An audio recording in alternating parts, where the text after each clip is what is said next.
Hello, everybody, and welcome to the Important Bits podcast. Today is episode 5, and we're joined by Alex Burke. Alex Burke Hello, is. Bram. Oh, hi, Alex. Alex Burke is an extremely talented person. She's at the MIT Media Lab. She's currently writing a coloring book about math and is fascinated by fractals and colors and artistic, creative endeavors using computers as a platform in general.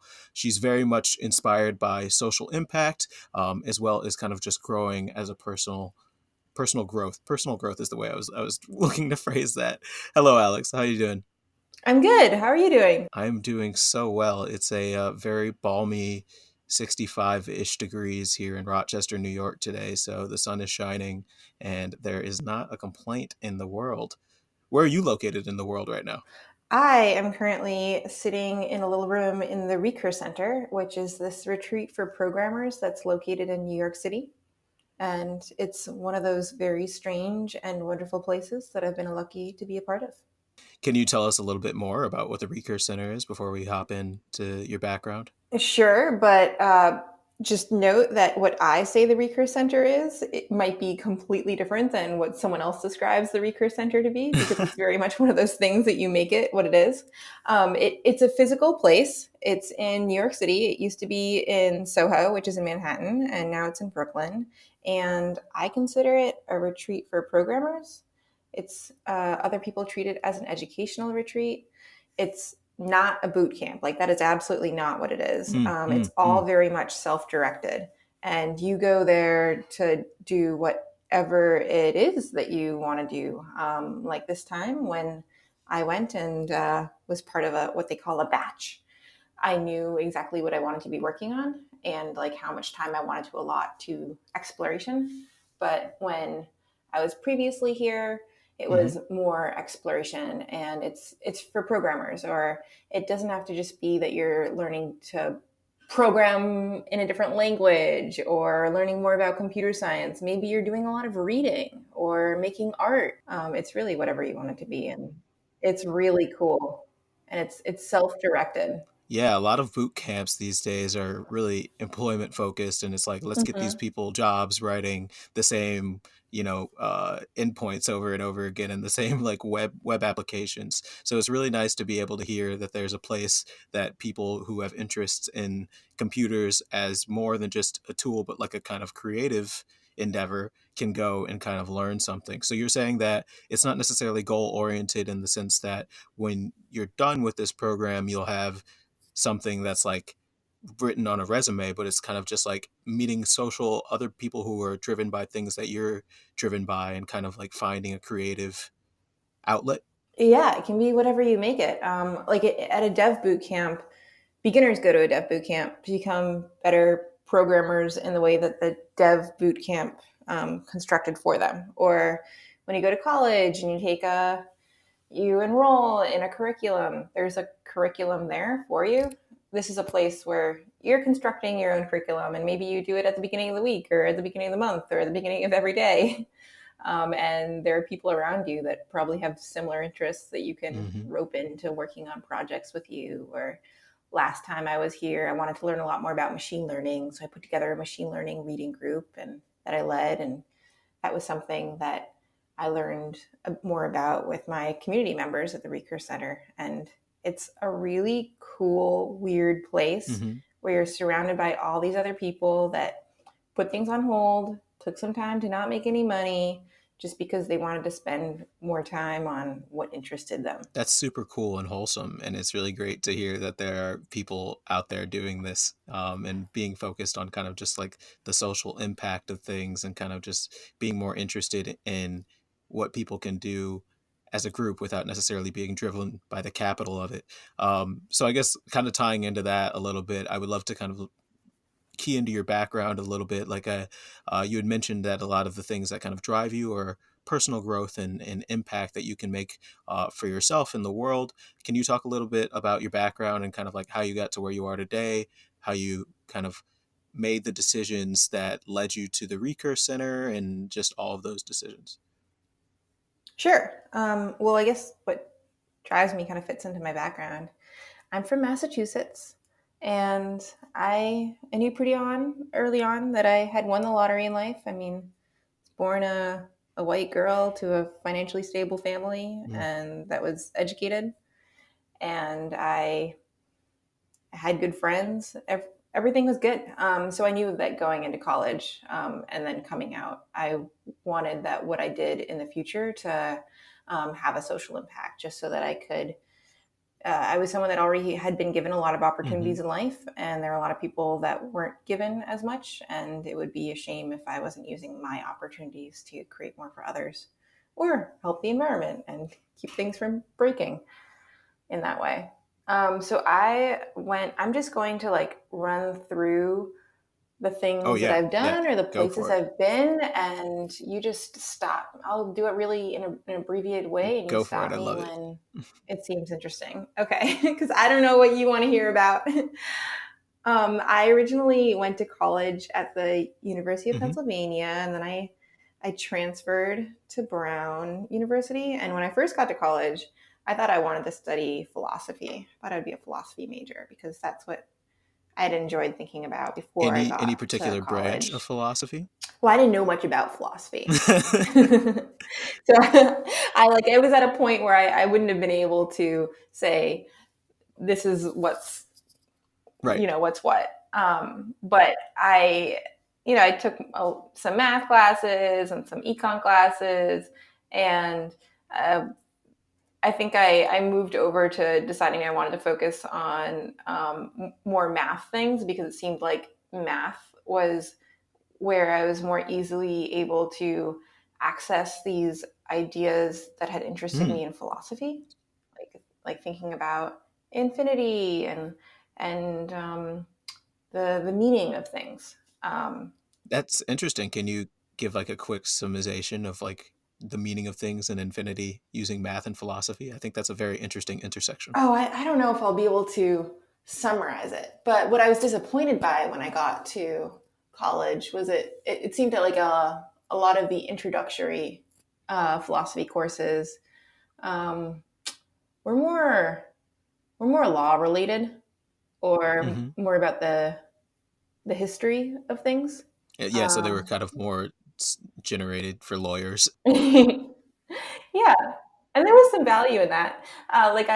When I was at Penn, there was a logic department. Can you believe there was a logic department A and whole department. a That's whole awesome. department for logic? And I was so excited by that because when I was a little kid, I liked playing logic games. It seemed wild that people were professional logicians. So I took a logic class, and it was filled with people in the philosophy department who had this as a requirement, and they didn't really want to be there. And of course, it was something that I did well in. And I asked the professor, "Hey, I'm probably not going to be a professional logician. It seems Mm. like, that's serve. There are only a few spots for those logicians. What are the other ways that I can keep doing these things, like thinking about logic in Mhm. a career?" And he told me about computer science, and that was the first time I'd really thought about computer science. I hadn't done any programming, and I didn't really know anything about computer science. Mhm. And what I ended up studying in college was both math and computer science.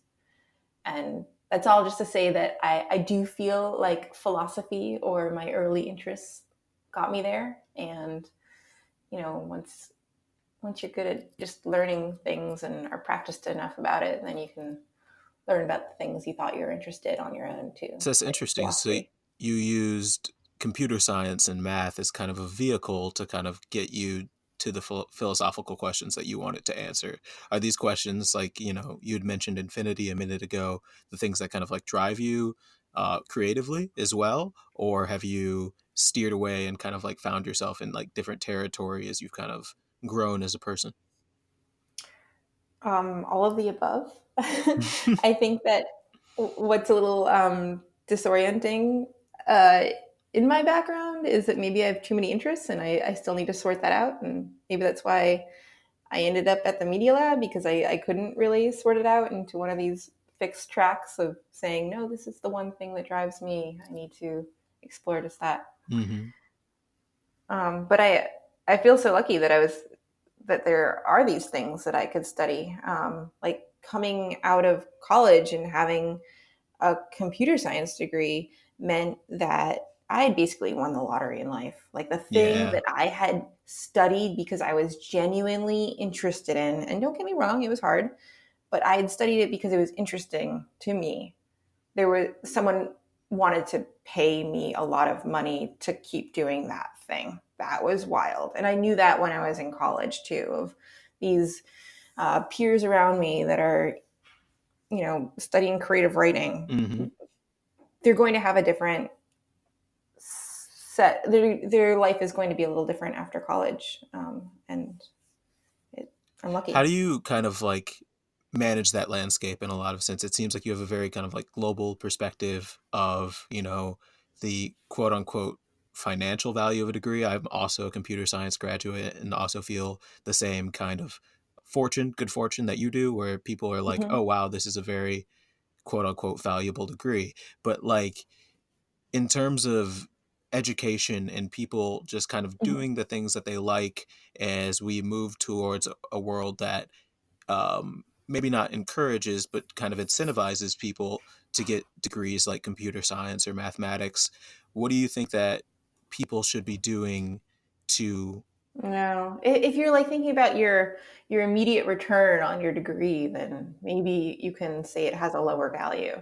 I feel so lucky that like when I was going into a college, I there was no pressure on me to say study finance. I had peers that were pressured by their parents to study finance, or maybe felt pressure on their own to study what was financially gonna, help them out of some hot water after college. I was Right. lucky that I didn't have those pressures. For example, if say you're taking on a lot of debt going to college, yeah, you probably want the degree that is going to help you get out of debt immediately after college. Yeah, I completely agree. I think it's also one of those things Yeah, where, like you were saying, it's important to kind of like have that academic curiosity and feel intrinsically motivated by the thing you study. But it is a privilege for but it's a sure. So how privilege. have you kind of managed that going forward? It seems like, when you found yourself at the Recurse Center and the Media Lab, you're still very much driven by just kind of seeing what's out there and kind of like poking into the universe, as it were. I've leveraged my privilege. There have been certain times in my career where I've done things that are not as financially rewarding. Mm-hmm. For example, I worked on a presidential campaign. Everyone that worked on that campaign on the technical team took a huge pay cut to do that. Mm-hmm. Or when I took time to do an artist residency or take time at the Recurse Center, or for example, going to the Media Lab and quitting a job that's paying you a lot to then be a student. It's the privilege I'm leveraging is knowing that at any point there is this backup plan, Mm-hmm. right? It's to work as a software engineer again, and that's always there as an opportunity. And it's a this lucrative thing in the background is available to you, Mm-hmm. and knowing that is almost like a safety net that has allowed me to take maybe risks is the wrong word, but do things that interested me and be able to focus on just that for a little while. So to follow from that, thought, do you think it's better for, I guess, everyone kind of going forward to be able to be put in a position where they can have a backup plan like that? I know that we were saying that it is a privilege to have a computer science degree in the first place, and not that everybody should just go and get a 4-year computer science degree program, but just the kind of like baseline skill of kind of like technical literacy and maybe knowing how to code and then still pursuing the things outside of coding and then fall back on coding if things don't work out the way people plan them. Oh, I don't think it's for everyone. And I think people have different Right. goals that they're shooting for too. Like for me, I don't need that much money. Like I don't have financial goals in the ways some other Hmm. people do. I want enough to be comfortable and live comfortably, but it's not important to me to like have some big fancy house. And I think that when I think about what I want in the future, it sometimes looks different than what other Hmm. people want. Like I went to college with a lot of people where success for them meant getting married and having a big house and having all these fancy things and having a family, that's just never been on the list of things that have been Hmm. important to me. So I think you're optimizing for different things, and so along the way, like the factors of what are going to reach you towards your own definition of success are going to vary. Have you found a definition of success that suits you? No, Mhm. no, no. But what I do remind myself often is that it's artificial. Right. What there are these notions of success, and what it means will be different in these different communities that you're a part of. But I always have to remind myself when I'm in one of these communities, especially with, for example, I used to work as a software Hmm. engineer, or in tech in general, and then I left that, something I was good at, to then go spend time being a student and um, subjecting myself to things I was bad at in order to learn more. And now when I'm back in New York this summer, and I'm back with my previous peers and seeing them thrive and going on to these next levels of um, their Hmm. careers and reaching these ideas of success, there is this element of FOMO of, wait, why did I leave that? I could be doing that right now. And I have to remind myself that no, I chose this other path, and they want that, but maybe I want something different. What society tells you you want, you don't have to want that too. I love that, and I think that that's a great way of seeing the world because it's very individual and it's a very kind of play your own experience. It's kind of like one of those Goosebumps books, the ones that you got to choose your own adventure. You know what I mean? So there was not necessarily one correct or incorrect. Actually, there was a lot of incorrect ways of doing that. A lot of those outcomes went very poorly for the readers. But the way that life is kind of built up these days, I think that a lot of people have been dealing with a lot of different factors like you were mentioning, kind of just like the idea of success from that they've been fed for forever, and the idea of fiscal uh, comfort, the idea of kind of like having a family and doing all this stuff, versus kind of like learning and subjecting yourself to you know being put in uh, pressured situations over and over for you know some kind of goal. Do you find that as you've been kind of like learning things and doing things that, the outcomes that you're reaching have just been like very satisfying and then like you've been able to combine them, I suppose? I think that's like the idea, but the outcomes vary. Right. And I think that sometimes uh, it it takes looking back at what you did and the outcomes you had, in order to place value on Mm-hmm. them. But I think that my approach to learning is that it shouldn't necessarily be about the outcome. Sometimes it needs to be about the outcome. Sometimes you need to learn something in order to do something. But at least the path of learning that I'm on right now, and when I was spending time at the Recurse Center, it was more about the process and just enjoying that process of Mm-hmm. learning, rather than there being some um, like golden knowledge at the end. Like there is golden knowledge along the way, but it's not like it's this fixed thing that you're gonna get there and then you're gonna be done, or you can be done. Right. But I like to think that when I'm learning new things, I'm not just gaining knowledge, but I'm gaining the ability to learn better. So I'm practicing the skill of learning, and I'm building confidence that I'll be able to learn more things in the future, no matter what they What are. does the skill of learning look like to you? How does one become a better learned skiller? Oh, I think it's such a personal thing.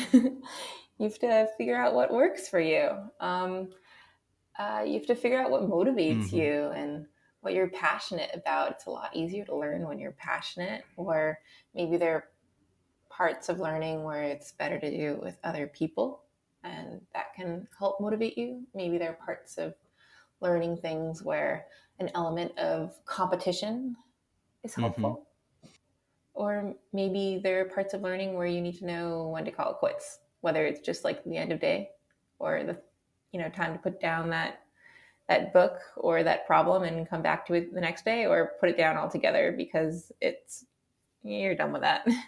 Are you more of an audiovisual learner, or do you have like a certain type of style that Oh, I'm so visual. you're very visual? Do you have any like examples of like visual projects that you've done to like learn? Sure.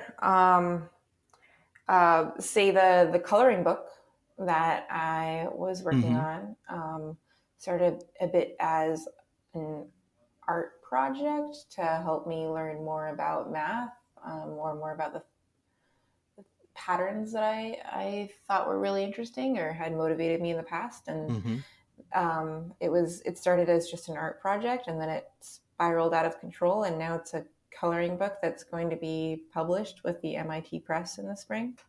That is so But awesome. Congratulations. thanks, I'm excited. But that was an example of me just using visuals to help me think about mathematical concepts, and then realizing it might be helpful for other people as well. Are there any patterns in particular that you particularly find yourself kind of drawn to? Oh, the wallpaper patterns for sure. What's a wallpaper pattern? They are these patterns in on the affine plane, so like in two-dimensional space, Mm-hmm. and uh, they repeat, but they also have other symmetries, and they are classified based on the symmetries they have, not the designs that might be in them. For example, in one wallpaper pattern, you might have a horse again and again, and it's repeating. And in another wallpaper pattern, you might have a bird that's repeating, or just like some arbitrary shape, like a polygon. Mm-hmm. It's not so much about what that design is that it's repeating, like whether it's a bird or a horse. It's about the way in which they relate to each other in the pattern that determines the classification of the pattern. And seeing that, like seeing, oh, this is the same pattern as another one, Mm-hmm. is finding this abstract mathematical concept of it's not about the design, but it's about the way in which these designs are related to each other in a pattern. So to kind of Um, test my understanding here, you're saying that there's the kind of pattern itself, but then there's the underlying symmetries in the patterns, which are the things that are mathematically interesting. exactly. Like I could draw a bird, and then I could spin it around 3 times so that it lands back on itself, and find some way to repetitively do that, and then I would have this pattern with these points in which you could spin the entire pattern around, and it would by a third of a turn, and it would land in exactly all the birds would land on other identical birds, and Mm-hmm. in this way, this pattern would have this order 3 symmetry where you could turn it by a third of a turn, and I could take a horse instead, and I could do the same process with that horse and construct the pattern out of the horse in the same way I constructed it out of the bird as Mm-hmm. my starting stamp, if you will.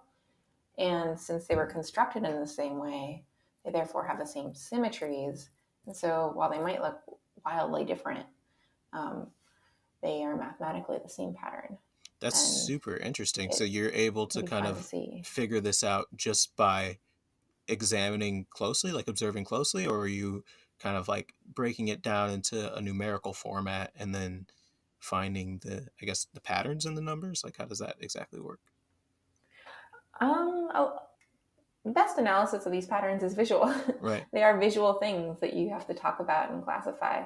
And there are these numerical ways of classifying them, but at the end of the day, it's a visual problem. Mm-hmm. But the visual problem in thinking about patterns and symmetries is just one way um, to think about symmetries, which are these more abstract concept in math that you can't always visualize if you're talking about other types of symmetries.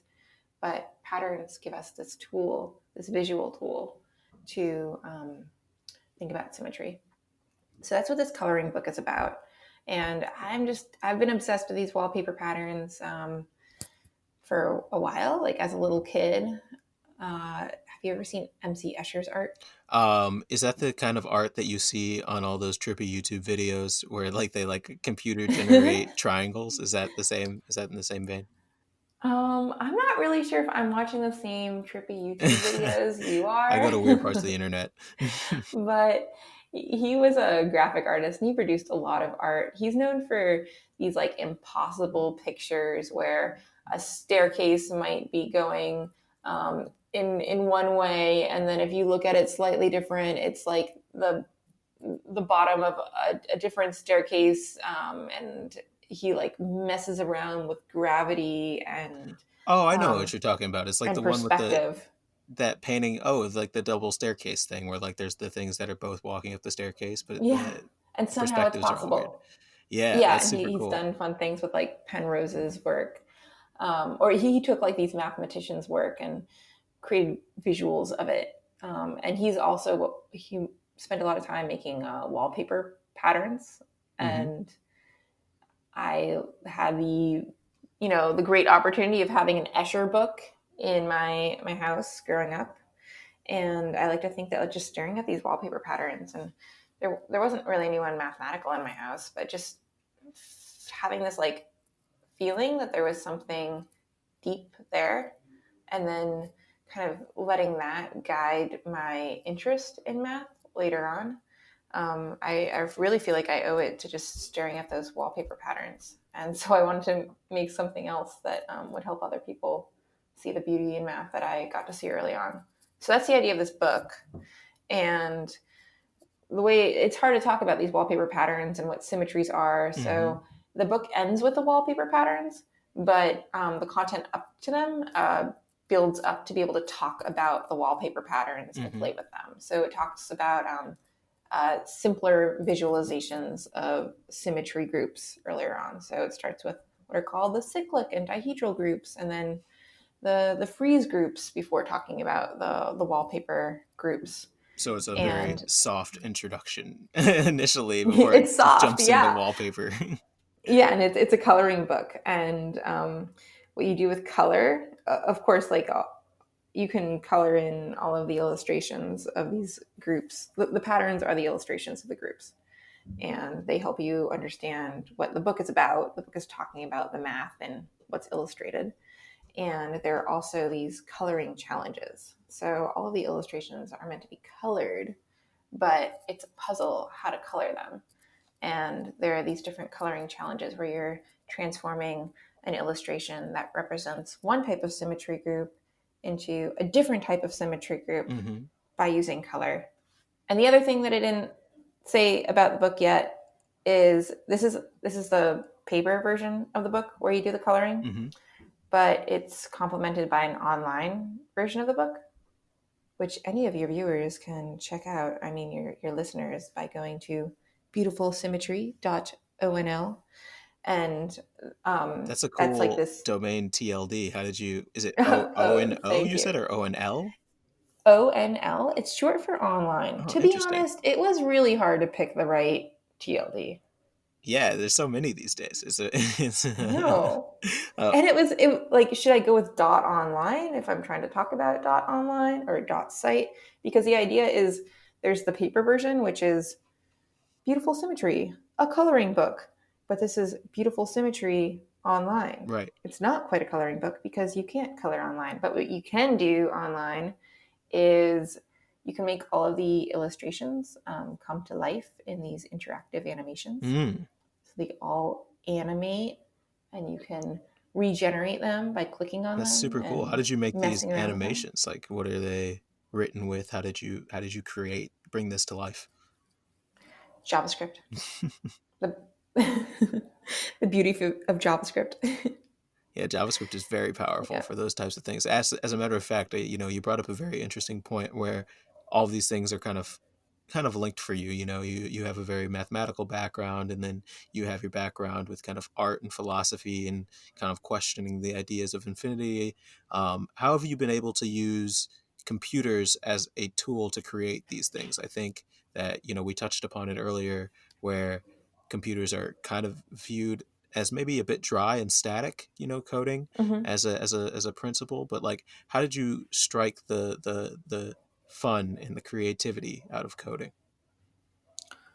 Sure. Well, computers are so cool. It's so interesting to think about how they're built by just, starting about thinking about zeros and ones, and then we end up with all these complex things we can do on our computer. And I studied computer science because I found computer science interesting. And at the time, I didn't really know anything about software engineering. Hmm. But then I started doing software engineering, and it just it was kind of crazy that like this thing that I studied that was interesting, I could make things with it. Like that hadn't really occurred to me that it wasn't just about computer science. I also now had this like superpower to have an idea and then make it. Like I want to make an illustration. Cool, I can code it up and just then it's there in front of me. Hmm. So that is a cool thing about studying computer science, that then you can do software engineering and make things rather than finding someone else to make it for you. Or some we talked about the process of learning. Sometimes the process of making is not really knowing what you're making in the beginning and then starting to make it and then tweaking it along the way, and you have that ability to do that with programming. So for students who are interested, and I guess people in general broadly, and kind of being able to, like as you just said, create things using programming and learn through the process of making, how would you recommend that people get started? Oh, I think that Uh, it's so different for so many different people. I mean, I found it because I was interested in Hmm. computer science. And then what I was passionate about led me to doing these other things. So I've had the good fortune of following my passions and it leading me to good Hmm. places. So if other people, computer science and thinking about data structures and algorithms isn't as fun for them, and think about databases or the other things that you need to check off in a computer science degree, maybe they just want to start with making art. Like I have one friend that did not study computer science in school, but she just wanted to make some web art and got really into processing and generative art, and it was art and her passion for it that drove her to learning And about what is programming. And processing exactly? processing is a JavaScript framework meant for Oh, artists, to interesting. be honest. So it's kind of like you Yeah, can write code and it'll generate circles and squares and stuff on your computer screen. yeah, and sorry, I said it was JavaScript. There is a JavaScript Hmm. version of it, and then there is a Java based version of it as well.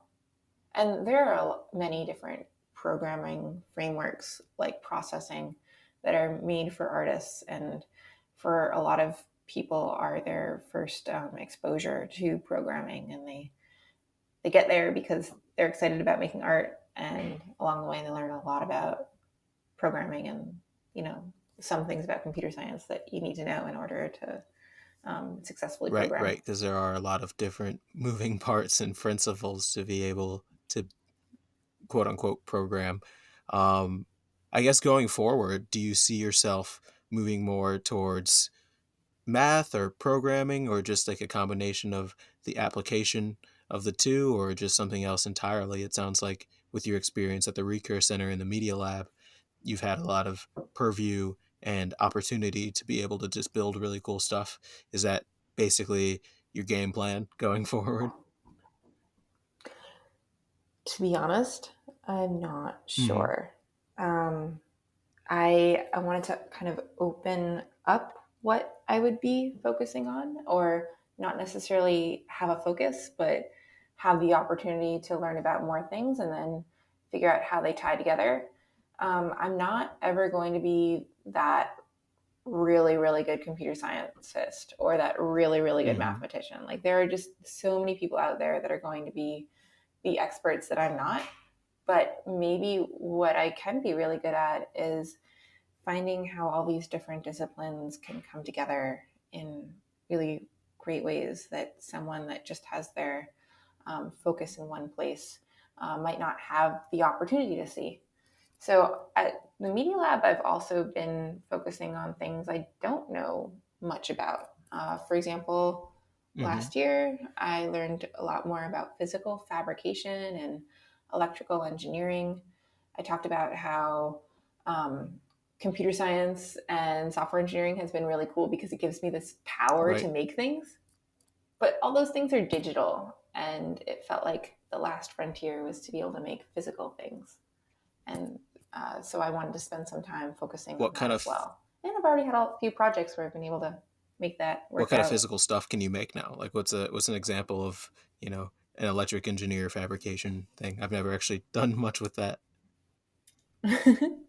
um, well, uh, circuits, and then figuring out how electricity works and making a circuit that does the things that you want it to do, whether it's like talking to a microcontroller and then figuring out when the right time to light a light bulb is. That would be the most basic version, but also creating these Hmm. circuits and fabricating them myself was something that I learned to do.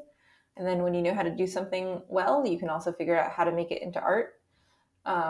For example, one of the funky projects at the Media Lab, just to help me learn more about making circuits and tying together these different things, is I made this terrarium. And of course, the terrarium is uh, see through because it needs to let in light, and people need to be able to see it, but it also needs some lights to light the plants inside. You could just have I wanted it to stay see through. So basically, it's acrylic, it's see through acrylic, and then the circuit board that and the lights are embedded in the acrylic. So instead of uh, making a standard PCB where you're milling into this material, and then you have this um, thing that you can't see through, but it has a circuit on it, and it does the things you want to do. Instead, using a vinyl cutter to vinyl cut the, the parts of the circuit, the traces that you need, and out of copper, which is the material that will like carry the Hmm. electrical charge, and then like pasting that directly onto the acrylic. And it would be infeasible to like manufacture at scale these custom circuit boards on acrylic. That wouldn't make any sense. But when you know how well enough how things work and how to make things the standard way, then you can start messing around with transforming it Right. into I'll be art honest with as you, even the well. description of that was very daunting. I was very much trying to get it all in my head. I'm sorry, that probably No, didn't make any sense. I didn't know I didn't when even to know when to start asking about things and which stay things to away from break jargon. into, but that is very interesting, and it's like yeah, it goes to show that there's a lot to be learned in any capacity. You know what I mean? Whether it's hardware or software, and as long as people are interested in pursuing a goal, they or not even a goal, but just the kind of process of learning, that there's a lot to be learned out there. Has there been any kind of people who have had a direct influence on the way that you see the world?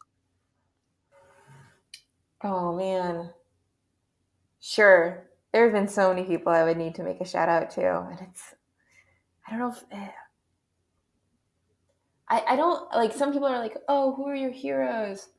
And they think about famous people. All of mine are just really personal, like the people throughout my life that have given me Hmm. a lot of love or encouragement. So I don't know if it's good for a So is it podcast. like kind of like family members and just people who have really been inspiring and stuff like that? No, that's completely understandable, and those people really are Yeah. great for doing all the things that they do. Is there any type of a book, or I guess like uh, learning format or like website or anything, honestly, that you've kind of discovered that's really kind of propelled you, and you're like, wow, this has been extremely useful to me. I don't think there's any one thing. I think that I jump Hmm. between different things, and a lot of things lead to the next, and a lot of um, the things in between that are most important Hmm. are the people, and the people to say, oh, you're thinking about this, well, you might also want to think about this. and people can point you in different directions as Yeah, well. people really do have an amazing power to point things out that that you can't really see initially. Um, have you like? I know this is kind of just like a three-part question of the people, the things, but have there been any places that have inspired you in particular? Places? Hmm. Oh, I love traveling. My favorite spot, I don't know if I have a favorite. When I've been to Istanbul, Mm. and that my favorite thing to do is just walk around different cities that I don't yet understand or don't know much about, and just by walking around try to understand what makes them work, whether it's that means something about the culture, or about the logistics. And there are a few cities that lend themselves really well to this, like Istanbul. You can just walk around and see a beautiful mosque and walk right in, or Paris or London or so many European cities really lend themselves to that. And I also think I overheard that you wanted to try out with the digital nomad life. This is a I fact. I played around with that idea as well. I went to Southeast Asia for a little while and hopped around there. And oh, one of the places I went that is not a current city, but once was, is Angkor Wat in Cambodia. And Interesting. that is just this remarkable place. It was this incredible civilization that for some reason we don't learn about in school. I was learning about the ancient Egyptians, but I think we should have been learning about Angkor Wat. It was so impressive what people made and how they lived for so long, and their culture and how it changed over the years, and what's since maybe we don't idolize it in the same way as the ancient Egyptians created. Hmm. It's a lot more accessible. Like you can go to Angkor Wat, and it's this ancient city, and now it's ruins. And different portions of the ancient city are at different levels of decay. Some of it is really well preserved, Hmm. and there are parts that are really popular tourist destinations, and then maybe the parts that are harder to get to, or there isn't much literature about. So it's they're a lot quieter, Hmm. and you can just climb all over these temples. You can touch this like incredible history, and you can climb on it and explore it in this really organic way, rather than there being like this prescribed path. You can just show up at some temple you heard about, or wander into the woods past this other temple and find another one, and then you're alone there, and you can explore it, and you know think about what people were doing a really really long time ago. And that's a pretty magical traveling That is experience super cool. for me I'll at be least. honest with you. I think that I have definitely heard of Angkor Wat before, but I've never actually placed it like you had mentioned, kind of like maybe the idolization of Egypt and the Mayan Empire and things like that, where we're just kind of like these are these ancient civilizations that receive a lot of, I guess, screen time. Yeah. But it's really cool to hear that there's just really cool stuff all over the world. Yeah, I mean, I think that the ancient Egyptians get more screen time partly because they were featured in the Bible and all that. But Hmm. I think Angkor Wat, um, it's a place that you can go so easily, and so easily like touch the very ancient past, and it's an incredible place. How do you feel about kind of just modern day society versus kind of like looking back into these ancient societies? And it's kind of hard to speculate, not necessarily trying to poke at saying who's better, who's worse, but kind of just like the different cultural values, like you'd mentioned, are very interesting, and kind of like why did these people build these buildings the way that they did? Like what was going through their mind, and what are people going to say about us 2,000 years from now, I suppose. um Right, like a lot of the enduring buildings from these ancient civilizations are the religious buildings, the mhm. temples. What will our enduring buildings be? Will they be temples? I don't It'll think be that our we're Whole building. Foods. Yeah, maybe the Whole Foods will be the most durable. I don't know. It's it's kind of funny in New York. A lot of the old beautiful buildings are not like there are some really nice municipal buildings, but there are a lot of beautiful banks that are no longer banks, and they've been transformed into CVS's or Dwayne Reed's or name your generic pharmacy. But those are the beautiful buildings in New York a lot of the time. The old banks. What will that say about us? Yeah, that is very interesting. Kind of like how 2,000 years ago, like you were saying, it's religious buildings, and then it's like kind of, at least in New York City, can't speak for the rest of the world. Financial buildings are the ones that are the most architecturally like pleasing. Um, I mean, you had mentioned kind of pretty early on into the podcast that you're very driven by like social impact and kind of like the global issues at large, or maybe just like the global awareness.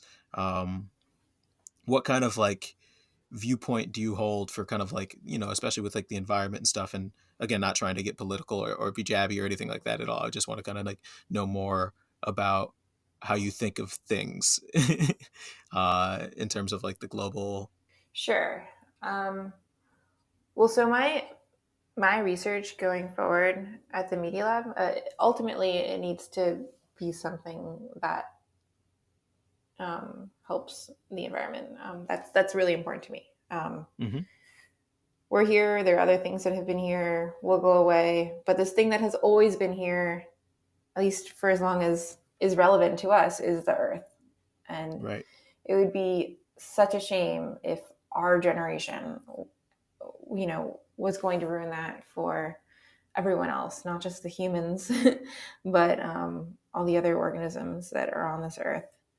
And so, like helping the sustainability goals and working towards those, and it needs to be a feature in my work.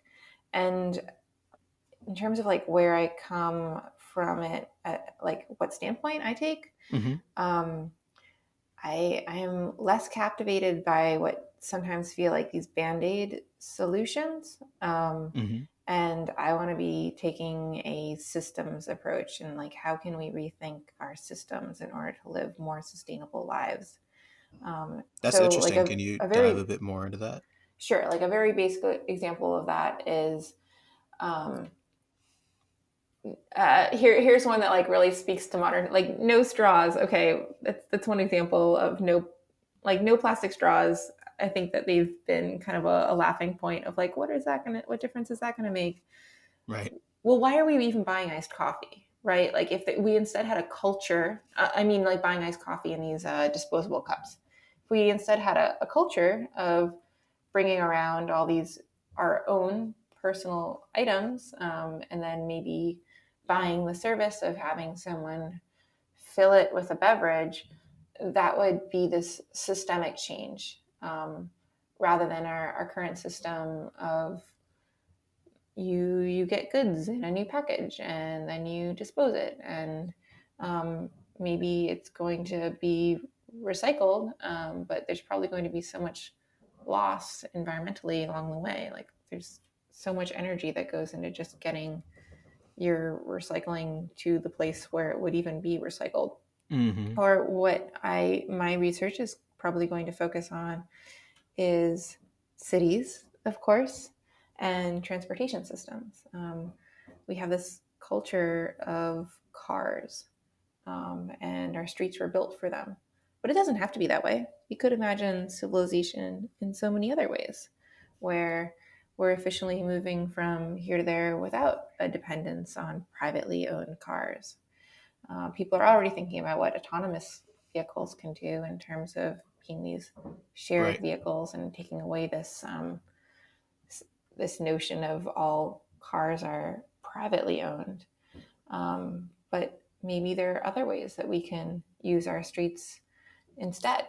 Um, and so this is all just to say that my approach to the environment, or at least what I want it to be, is more systemic rather Hmm. than here's this discrete problem and here's this solution for the current, you know, Like a band-aid solution. embodiment of what might be a bigger problem. Right, right. No, I really like that. I think that there's a lot of systematic changes that can be made that, like you said, are more effective in the long term than kind of just like short term, almost a little bit marketing plays, honestly. Like sometimes it feels like a lot of environmental plays done by companies specifically are really just to kind of like drive income and positive PR to their organization. You had mentioned that like, you know, the work that you're doing at the Media Lab kind of ties into this. Is there anything that you can kind of like hint at in terms of like, you know, moving from coloring books to the environment, maybe a wallpaper environmental coloring book? I don't think there's going to be a wallpaper environmental coloring book, um, but uh, oh man, it would be such a long conversation to tell you about like the trajectory of my work and how we are going to re-envision streets. So instead, I'll just tell you about like one tiny project that I worked on this past year, Hmm. um, that is an example of how I think I'm bridging this ability to um, think about like work on hardware as well as software and elements of design. So you know how bicycles have lights on them Hmm. in the city, not so much to light their way, but mainly to make themselves known to cars Hmm.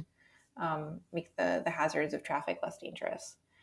So imagine bicycles, like a fleet of bicycles with just these lights on them that are steadily on when they're alone at night bicycling. But when another bicycle comes in proximity with another bicycle that has this light system on it, the lights begin pulsating, not flashing, not in a distracting way, just like almost like in a breathing way. And the pulsation is in synchrony with the other bikes around it. Whoa, that's cool. So you end up having this collective breathing light source that ends up being this visual presence of community on the road for as long as they're together. Was this inspired by And Fireflies? Because they do something yes, similar, it right? is inspired by fireflies. It is very much inspired by nature and these other examples of um, synchrony in the nighttime where the individuals can have this strength when they come together. For example, when you hear crickets in the nighttime, are you hearing one cricket? You're hearing a chorus of crickets Right. that have found this way to synchronize their sound. And the same is true for fireflies that flash in unison. It creates this incredible effect. And the idea was to uh, use that for bicyclists when they come together to make enhance their presence on the road. And So then they're more safe when as if well. you're in a bike, yeah, that's the idea. Make them more safe, but also be this way to make bicycling more fun. And there might be these other people that you feel a kinship to when you're a lone bicyclist on the road just because they're bicycling too, but you don't actually know them. Hmm.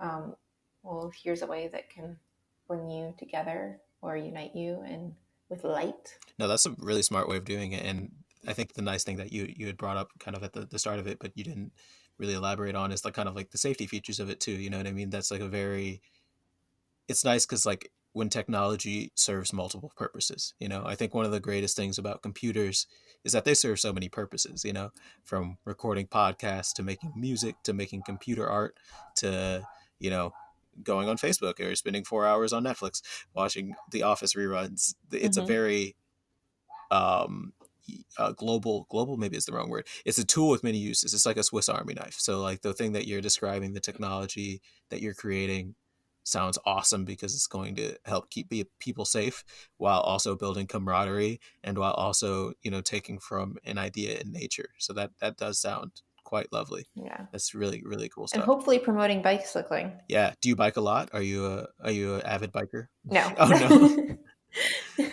But I don't drive a lot. And the idea is if maybe more people are choosing to bike to commute rather than driving, then it's a step in the right Right. direction. No, I've done the New York thing, I and walk a lot. yeah, it's the public transport and the walking in the city are great. In some cities, it's just really untenable to walk. And one Hmm. of the things that you had brought up about systematic changes environmentally, do you think that we'd be better as a country, and I'm just referring to the United States here, having more walkable cities like New York? Oh, absolutely.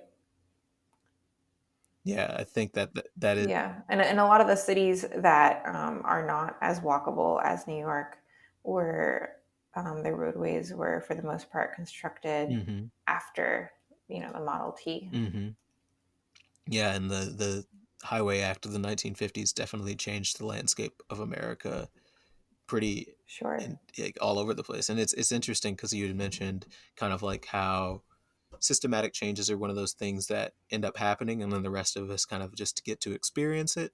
And I think that that is where real kind of change lies, is if we can make it easy for people to transport in a way that's environmentally sensible. I think that most people would be on board with that. I can't imagine, unless people are being contrary, and that they would be fine with not, you know what I mean, like taking the worst option, I suppose. But Sure. Make it easy and like make it their value as well, right? Like there is this value of having a right. car in American culture or living in suburbia. And that was partly promoted by um, money that came from the government, like the GI Bill helped create Hmm. suburbia. But then like it was embedded in our like collective mindset as a value we should have to like own a car and live in a house in the suburbs. And now that's part of how we move and how our cities have been constructed. So if things like maybe this bike swarm project, I'm calling it bike swarm, um, can create this value around biking, like make it more fun or make you like feel the presence of Hmm. community, then maybe that's something that can fit into this systemic change. And bringing communities together, I really do appreciate that. And that's I really hope that that takes off, because that excites me as a premise. um well, Alex, thank you so much for your time today. This has really been wonderful, learning about math and philosophy all the way to Angkor Wat and back to wallpaper. It's really been a ride. Thank you, Bram. um yeah, thank you so much. Thank you for everybody for listening. And Alex, is there anything else that you would like to say before we close out here? No, thank you for having me.